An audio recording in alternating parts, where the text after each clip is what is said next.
안녕하세요. 덕문여고 3학년에 재학 중인 김지연입니다.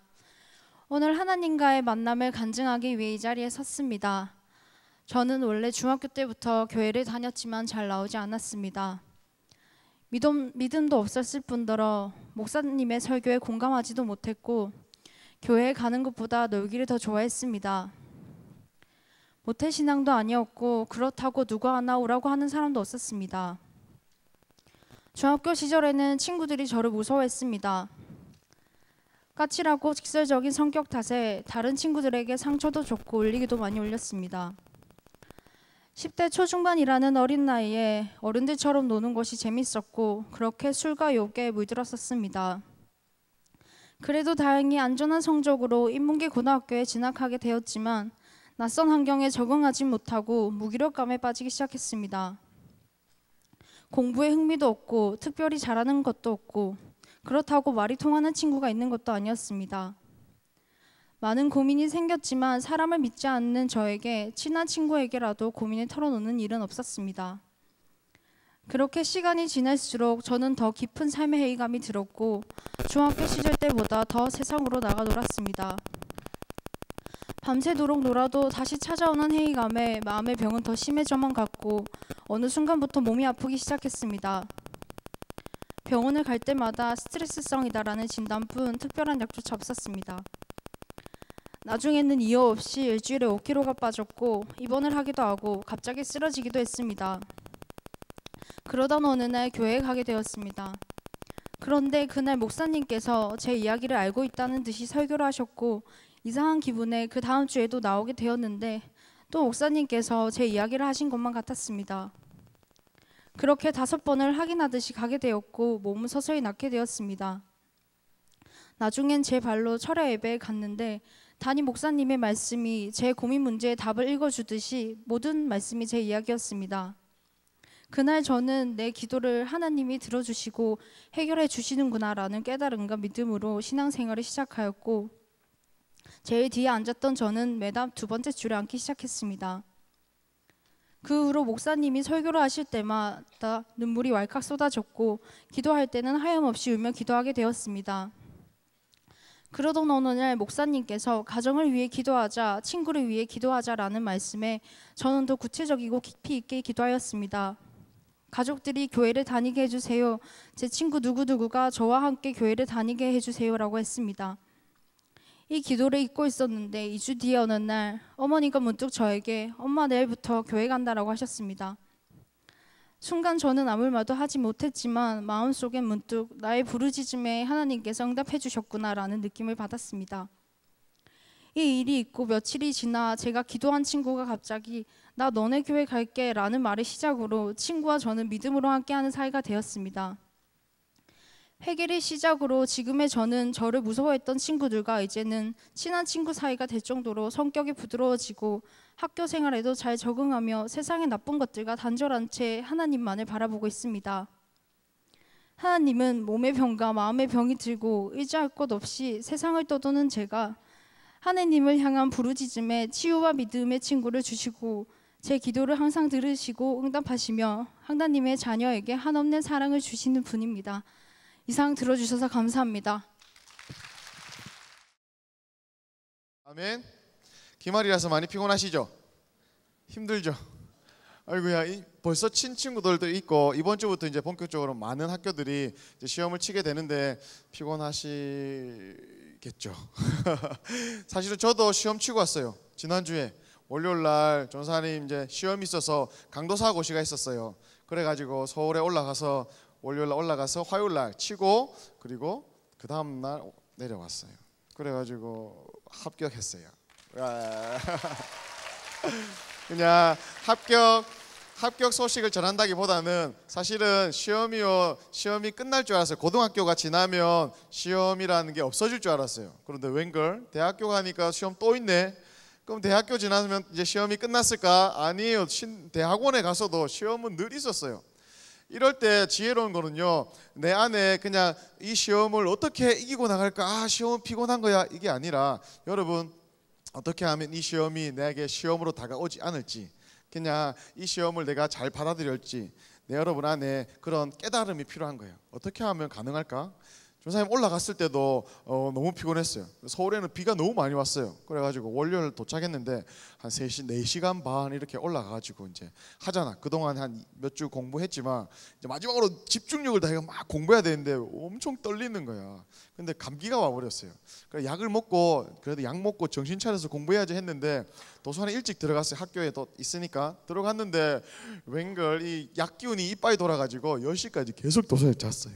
그래 다음날 바로 시험인데 큰일 났는데 그래도 10시부터 일어나가지고 또 1시까지 하고 그 다음날 일어나서 또 새벽에 기도하고 또 일찍 6시 나와가지고 또 공부하고 9시 시험이었거든요. 9시부터 했는데도 전사님이 감기 기운이 계속 있어도 아파도 피곤해도 마음만큼은 행복했어요. 그리고 좋다, 행복하다라는 그런 의미들을 가졌어요. 왜 그럴까? 기말고사를 보내는 우리 친구들 중에서도 어떤 친구는 힘들어, 이거 또 해야 되나, 이거 뭐 나중에 쓰이지도 않을 거 왜 공부하노, 이런 얘기 분명히 있을 거예요. 전사님 고등학교 때도 그런 얘기도 많이 했었어요. 근데 어떤 친구들은요 정말로 마음에 기뻐하면서 즐거워하면서 이상해요. 이 친구 진짜 이상한 것 같아요. 근데 기쁘게 공부를 하는 친구들이 있어요. 뭐가 이런 차이를 가져올까? 그 친구는요 자신의 방향과 목적을 알기 때문이에요. 그리고 이 일들을 통해서 하나님이 어떻게 쓰실 거에 대한 기대감이 있기 때문에, 그리고 이 땅에 잠깐 지나가는 이 땅의 삶 가운데 결국에는 여기서 우리가 뼈를 묻을 거 아니잖아요. 여기서 우리가 끝까지 뭔가를 이루려고 하는 거 아니잖아요. 우리의 삶의 끝에는 우리가 가야 될 하나님의 나라, 예수님의 나라, 우리가 그렇게 만나고 싶은 하나님을 본다니까. 이렇게 얼굴과 얼굴을 마주대야 해서 눈물과 아픔이 없는 그 나라에 우리가 갈 거기 때문에 지금의 하는 공부가 의미가 있고, 그리고 내 안에 행복감을 주는 그런 일들이 있는 것이죠. 그것을 본 사람과 보지 않는 사람은 다른 것 같아요. 그래서 전사님은 고등학교 때부터 이런 습관이 있었어요. 공부하기 전에 딱 전사님 많이 만난 친구들, 제자반 친구들은 많이 들었는데 과목마다 전사님은 성경을 읽었어요. 근데 길게 안 읽었어요. 5분에서 딱 10분 짧게. 그러면서 늘 기도합니다. 내가 어떤 공부를 하기 전에, 과목이 바뀔 때마다 영어 공부하기 전에 또 바뀌고 1시간 뒤에 수학 공부하기 전에 항상 성경을 먼저 읽고, 하나님 이 공부 내 공부 아닙니다. 하나님 지금 쌓는 실력을 통하여서 주님 나라를 위해서 주님 사용하여 주시옵소서. 필요한 지혜와 명철도 허락해 주시옵소서. 주님이 하십니다. 주님이 주인이십니다 하고 예수님 이름으로 기도합니다. 아멘 하면 늘 그 기도가 왜 그래 은혜가 됐는지 모르겠어요. 그리고 가끔은요 자습 시간에 공부하기 전에 이제 땡 종치고 공부하기 전에 딱 성경 펴고 이제 문제집 딱 옆에 놓고 성경책 읽고 그 기도 딱 하고 성경을 탁 읽는데 막 눈물이 주르 날 때가 있었어요. 그냥 너무 좋아서, 그냥 너무 행복해서 하나님이 언젠가 쓰신다는 그거가 믿겨지니까 제 안에 그런 은혜가 있고, 그러니까 공부도 막 신나게 하는 거예요. 잘 되는 게 아니라, 잘 하는 게 아니라, 높은 전교 1등 하는 게 아니라 제 안에 신이 났어요. 기쁘게 했어요. 여러분 하나도 이 은혜가 있었으면 좋겠습니다. 끝을 안다는 것, 우리 삶의 끝에 그 결론을 안다는 게, 하나님이 어떻게 하실 거라는 것에 대해서 안다는 것은 이렇게 우리에게 큰 위로와 격려를 줍니다. 언젠가 주께서 인정해 주실 거라는 거, 주께서 사용해 주실 거라는 거. 여러분 인생은 짧아요. 성경은 표현해 안개와 같다고, 순식간에 지나갈 거라고. 이 짧은 인생 가운데 반드시 끝이 있어요. 기말도 끝날 것입니다. 여러분 언젠가 또 대학생이 될 거예요. 아니면 사회에 일찍 나가는 친구도 있어요. 그리고 실제 사회에서 힘든 걸 경험하는 친구들이 있을 거예요. 그런데 그것도 지나갈 거예요. 여러분 우리 삶의 끝에서 어떤 모습으로 주님 앞에 인정받기 원합니까?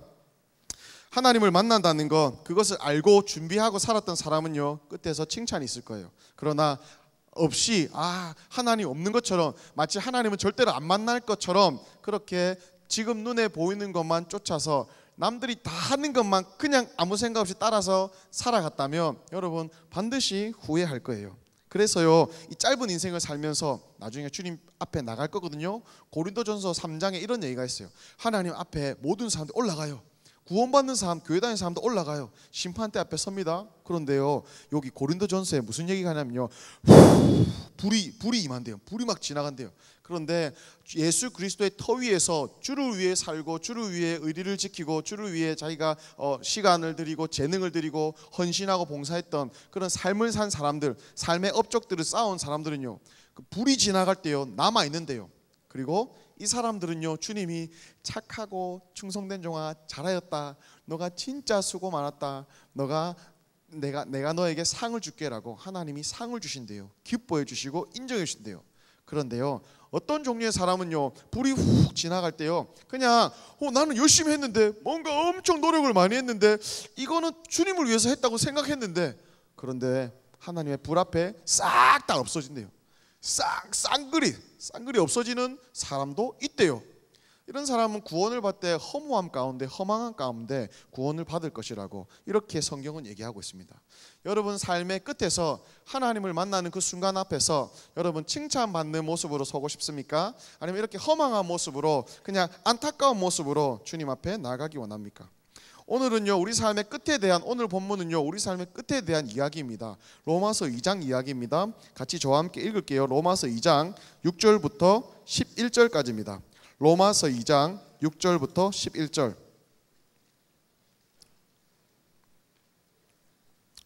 찾으셨으면 제가 먼저 읽고 여러분이 읽고 교독할게요. 하나님께서 각 사람에게 그 행한 대로 보응하시되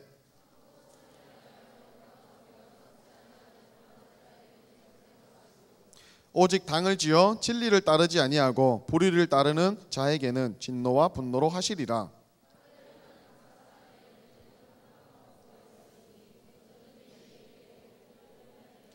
선을 행하는 각 사람에게는 영광과 존귀와 평강이 있으리니 먼저는 유대인에게요 그리고 헬라인에게라. 16절 하나만 더 읽읍시다. 곧 나의, 같이 읽을게요. 시작. 곧 나의 복음에 이른 바와 같이 하나님이 예수 그리스도로 말미암아 사람들의 은밀한 것을 심판하는 그날이라. 아멘. 오늘 본문을 보니까요 8절과 9절에 결론이 허망한 자의 삶이 나옵니다. 악행하는 자의 삶이라고 표현되어 있는데요, 이들의 특징은요 당을 지어 진리를 따르지 않는데요, 그리고 불의를 따른대요. 의로움이 없는 것이죠. 하나님 편에 있지 않는 모든 일을 따르는 자, 그것도 무리지어서 말이죠. 이런 삶의 결과는요 진노와 분노와 환난과 공고래요.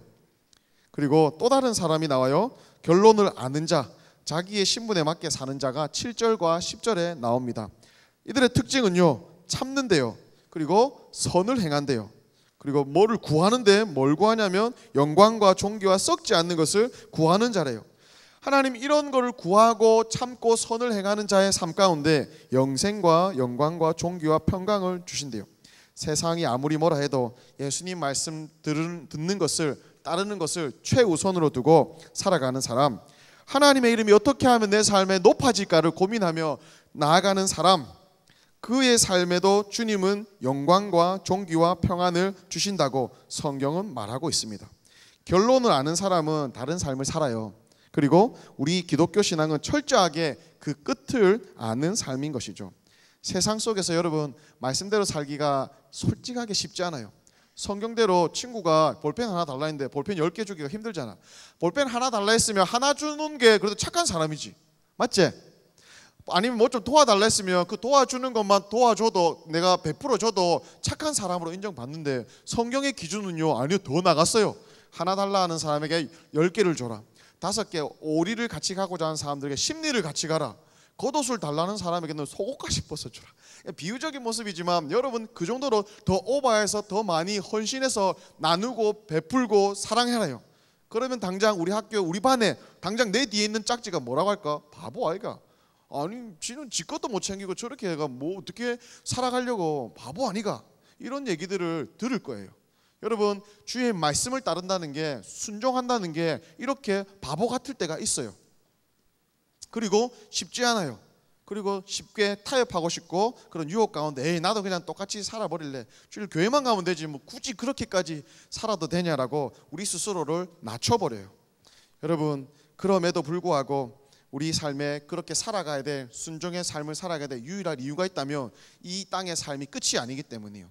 이거를 보고 이런 태도를 보시는 하나님이 나중에 주님 앞에 나아갔을 때 이것에 대해서 결산해 주실 거예요. 칭찬해 주실 거예요. 순종하다가 눈물 흘린 친구도 있습니까? 주님이 그 눈물 닦아 주실 거예요. 순종하다가 낙심하고 오히려 심지어 죽는 사람도 있었어요. 그런데 그 죽음 주님께서 영광스럽게 받을 거예요. 이 땅의 삶을 살다가 끝이었더라면 허무하죠. 이 같은 바보가 어디 있어서요.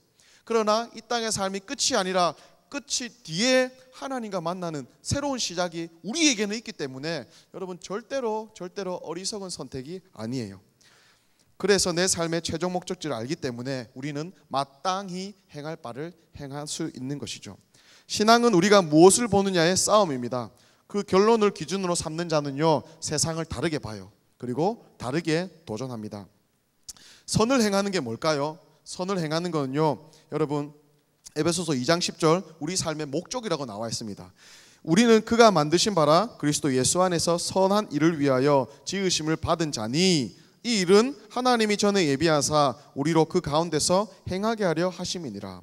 전도서 3장 12절 사람들이 사는 동안에 기뻐하며 선을 행하는 것보다 더 나은 것이 없는 줄을 내가 알았고, 돈도 다 가져봤고 명예도 다 가져봤고 지식 위에 지식을 가졌던 그 솔로몬이 지은 그 말을, 그 삶의 결론 중에 이 세상의 가장 아름다운 삶, 가장 멋진 삶은요 뭐냐면 선을 행하며 수고하는 거라고 그렇게 얘기하고 있습니다. 끝에 가서 칭찬받는 선한 일이란 바로 우리 주님, 내 구주가 맡겨주신 일 가운데 충성되이 일하는 자이죠. 마태복음 25장 13절에 또 한 명의 사람이 나옵니다. 착하고 충성된 종아, 내가 적은 일에 충성하였음에 내가 많은 것을 너에게 맡기리니 내 주인의 즐거움에 참여할지어다 하고, 지금 내게 맡겨주신 주님의 일 가운데 하나님이 하신 거다, 하나님이 맡겨주신 거다, 주님이 보신다, 주님이 언젠가 결산해 주실 거다라고 여러분 믿으시면서 나아갈 때, 때로는 그 삶이 힘들고 고단하고 비교되어진다 할지라도 나중에 주님 앞에 나아갔을 때 우리 삶의 결론은요, 주님 앞에 섰을 때 착하고 충성된 아들아, 착하고 충성된 내 딸아, 수고 많았대, 참 잘했대, 내가 너를 축복한다, 내가 너에게 더 많은 것으로 부어주리니 나의 즐거움에 너가 같이 함께하자 초청하시는 그 좋으신 아버지가 우리 아버지인 줄 믿습니다. 아멘입니까? 그래서 우리가 낙심하지 않을 이유가 있어요. 그래서 우리가 끝까지 순종할 이유가 여기 있는 것이죠. 학생으로서 맡은 공부를 충실히 하는 것, 공부만 하라는 거 아니에요. 전교 1등 하라는 거 아니에요. 학생의 일은 공부하는 것이고 그냥 내게 맡겨진 그것으로 주님 언젠가 쓰실 거라는 믿음으로 그냥 열심히 하는 거죠. 하나님 그것에 충실하기를 원하세요. 이해가 잘 안 되지만 그걸 기뻐하며 사는 사람들이 있대요. 그리고 이것이 가장 가치 있고 보람 있대요. 언제 결혼해서 아기를 낳고 그때 누릴 그 보람 있는 삶이 아니라 지금 여러분의 삶 가운데 그렇게 충성되이 기뻐하며 끝을 바라보며 나아가는 그 삶이요 이미 넉넉한 삶이래요. 이미 그것보다 더 좋은 게 없는 삶이라고 성경은 얘기하고 있습니다. 성격이 좋은 친구들은 그 좋은 성격으로 소심한 친구들에게 다가가는 적극성, 공동체의 유익, 반의 분위기를 살리는 역할, 그것이 주인이 주신 것에 충성하는 모습이에요. 악기를 잘하는 친구가 있습니까? 자신의 연주로 친구들을 위로하고 격려할 수도 있어요. 여러분 그림 솜씨가 좋은 친구가 있어요. 공부 잘하는 친구들 다 사용해야 돼요. 그리고 그런 결론을 아는 자에게는요 주어지는 것이 뭐라고 했습니까? 영광과 존귀라고 했어요. 그냥 이미지가 이런 거예요. 박지성이 축구 골대에 골을 넣었는데 전 국민이라서 와 하는 이야 하는 그 환호성 짓는 그런 영광과 존귀를 하나님이 주신대요. 근데 문제는 여기서 나옵니다. 그게 가능할까요? 쉽게 이루어집니까? 안 돼요. 우리 스스로는 절대로 이 일들을 해결할 수가 없어요. 그래서 예수님이 필요한 거예요. 예수님이 주시는 성령의 영이 필요한 거예요. 성령의 함께 하심이 필요한 것이죠. 그리고 그 예수님을 진짜로 만나야지만이 이 삶은 내가 누릴 수 있는 거예요. 하나님 심판의 특징이 나옵니다. 오전에 보니까 하나님의 심판은 의롭대요. 이 의롭다는 심판이 뭐냐면 예화를 들어드릴게요. 해화여고랑 덕문여고랑 축구 시합이 벌렸어요. 근데 해화여고 애들이 좀 독해요. 막 주일날도 학교를 하고 막 선생님들이 끝까지 막 밤늦게까지 아이들 막 남기니까 독해가지고 축구에 모든 스트레스를 풀어보겠다 해가지고 이제 축구를 했어요. 했는데 그 초반전에 이제 심판이 약간 어리버리했나 봐. 해화여고 애들이 반칙을 했어요. 막 눈을 꼬집고 한 골, 손을 핸들 해가지고 한 골. 심판이 못 봤어요. 그리고 발을 걷어가지고 반칙해가지고 한 골. 그래가지고 전반전에 5대0으로 덕문여고가 참담하게 지고 있는 상황이었어요. 덕문여고 애들이 무슨 마음이 들까요? 아 나도 저래볼까, 심판 저것도 못 보나 하면서 나도 눈 한번 찔러볼까, 나도 한번 그 발 한번 걷어볼까, 이런 마음이 안 들겠어요? 나는 룰을 지켜서 지금 정직하게 경기하고 있는데 이 마음이 굳센 해와용 예를 드는 겁니다. 반칙하고 점수도 잘 먹고 열받겠죠. 근데 하프타임이 지나고 후반전에 심판이 교체됐어요. 국제 심판이 내려왔어요. 근데 알고 봤더만 이 심판이요, 경기 초반부터 이 경기를 다 봤어요. 그래서 후반전이 시작하자마자 해화여고의 그 반칙한 5명들 레드카드 삑삑삑 퇴장. 그리고 그 심판이요, 5점 먹은 거 다 무효라고 판정을 내려버렸어요. 반칙해서 한 거를 다 봤으니까. 그리고 0대 0부터 경기 다시 시작. 그리고 후반전이 진행되었습니다. 경기가 되었어요. 이야, 5명이 퇴장 당했으니까 덕문에서 막 힘이 나가지고 이제 골을 막 계속 넣는 거라. 그래서 결론은 3대 0 덕문여고의 승리였습니다. 여러분, 이게 의로운 심판이라는 거예요. 정의로운 심판이라는 거예요.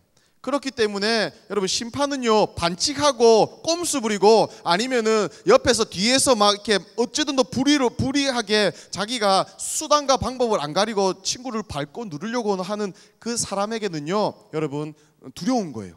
심판이 와가지고 너 퇴장 무효 이렇게 해버리면 두려운 거예요. 그런데 정직하게 룰을 따라서 경기를 했던 친구들, 말씀대로 순종했던 친구들에게는 그 심판이 너무 기다려지는 거예요. 위로가 되는 거예요. 격려가 되는 거예요. 그게 바로 의로운 심판의 모습인 거예요. 하나님께서 하나님 앞에 우리가 섰을 때, 우리 삶을 결산해 주실 때 여러분의 눈에 있는 눈물을 닦아 주실 거예요. 그리고 이 땅에서 열매를 볼 수도 있어요. 그러나 열매를 혹 보지 못했더라도 주님은 다 보세요. 그리고 반드시 갚아주시는 분인 줄 믿습니다. 그 심판대 앞에서는요, 각 사람이 각각 자기가 행한 대로 하나님께서 갚아주십니다.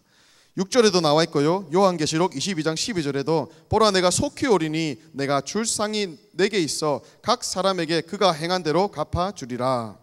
11절, 하나님은 외모로 사람을 취하지 않는다고 나와 있습니다. 여러분, 교회 다닌다고 찬양한다고 어떤 팀에서 뭔가 소속되어서 많이 한다고 자동적으로 칭찬받고 뭔가 상이 있을 거라는 거 오산이에요.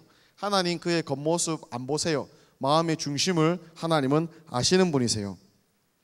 말씀을 듣고 행하는 여러분이 되셔서 여러분, 그 결론을 보시면서 낙심하지 않고 내 삶의 끝에 그 의로운 심판을 행하시는 분, 내 삶의 모든 것을 갚아주실 분 기억하시고 대신 상 주실 그분이 있기 때문에 지금은 우리가 비록 눈에 보이지 않아도 지금 힘들어도 규칙대로 말씀대로 순종할 이유가 여기에 있는 것이죠.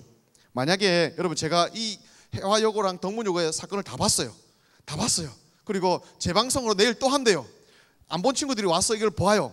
그런데 이제 딱 경기가 시작됐어요. 안 본 친구들, 해화여고 애들이 막 마음이, 덕문여고 애들이 막 마음이 막 졸이겠죠. 막 해화여고 애들이 반칙하고 막 이렇게 찌르고 5점이 막 점점 올라가며 아니 뭐 저런 게 막 하겠죠. 그런데 전사님은 그거에 의해서 막 마음이 요동치지 않을 거예요. 나는 결론을 다 알거든. 이미 의로운 심판자가 나중에 나타나서 딱 이렇게 3대 0으로 덕문이 이길 걸 나는 알고 있거든. 그러니까 어떤 반칙이 일어나고 상황이 바뀌고 요동이 일어나도 나는 넉넉하게 여유롭게 볼 수 있는 거예요. 그리고 오히려 괜찮아 위로해 줄 수 있는 거예요. 무슨 차이죠? 마지막 최종 목적지를 본 사람과 보지 못한 사람들의 차이인 것이죠. 주를 아는 우리들은요, 여러분, 천국이 주어져 있어요. 여러분, 영원한 집이 이미 있다니까. 여러분, 삶의 결론이요, 이 땅에 좀 잘 살다가 갈 수도 있고 평범하게 살다가 갈 수도 있고 아니 좀 못 살다가 갈 수도 있어요. 그런데 여기가 끝이 아니에요. 우리의 시작은요, 죽고 나서 하나님 앞에 천국에서의 그 삶이 있기 때문에 지금 우리의 삶에 지금 우리가 나누어 주고 베풀고 봉사하고 순종할 수 있는 것이죠. 마땅히 행할 일을 할 수 있는 것이죠. 여러분, 이렇게 우리의 생의 끝을 기준으로 삼으면요, 그의 삶은요 달라집니다. 인생의 끝이 어디로 가는 줄 아는 자의 삶은요 스케일도 달라요. 역전승한 경기를 아는 친구의 여유로움도 있어요. 인생의 문제는 잘못된 기준을 가지고 잘못된 판단을 하는 우리의 눈에 있는 것이죠. 여러분, 우리의 인생은 공부해서 남주는 인생이 되어야 합니다. 그래야 행복합니다. 나만을 위해 사는 것은 주님의 뜻이 아니에요. 때로 말씀을 살다가 억울한 일을 당하고 손해볼 때도 있어요. 아니, 자주 있어요. 우리 인생의 끝이 하나님이기 때문에 공정히 그분이 언젠가 결산해 주실 거기 때문에 여러분 절대로 죄짓거나 타협하면 안 돼요. 포기하지 마세요. 시험을 앞두고 있습니다. 컨닝의 유혹이 혹 있습니까? 입시 때문에 주일 예배 빠지고 학원 가는 게 더 괜찮겠다라고 쉽게 타협했습니까? 인생의 기초를 썩어질 것 위에 바람 불면 아니면 그 심판대 앞에 불이 임하면 다 날아갈 것 위에 여러분 기초를 쌓는 거예요. 허망한 결과를 낳게 되는 것이죠. 그래서 짐 엘리엇이라는 선교사님은 이런 얘기를 했어요. 영원한 것을 위해서 영원하지 않는 것을 버리는 사람은 절대로 바보가 아니다. 여러분 기억하세요. 결론을 아는 자는 여유가 있어요. 그 결론을 기준으로 삼으면 세상이 달라 보여요. 이 삶이 바로 우리에게 주어진 삶인 줄 믿습니다. 여러분 신앙은 우리가 무엇을 보느냐의 싸움이에요. 그것을 결론과 기준으로 삼는 자는요 다른 차원의 수준의 하나님을 누리게 될 줄 믿습니다. 이 세상이 삶이 다가 아니에요. 여러분 과정 중이에요. 그리고 언젠가 하나님을 대면하여 볼 거예요. 그렇기 때문에 신나게 지금 맡겨진 일에 달려갈 수 있는 거고 지금 어려운 일임에도 불구하고 순종할 수 있는 거예요. 그렇게 사셔서 그 하나님을 누리시고 주님 앞에 되시기를 주님의 이름으로 축복합니다.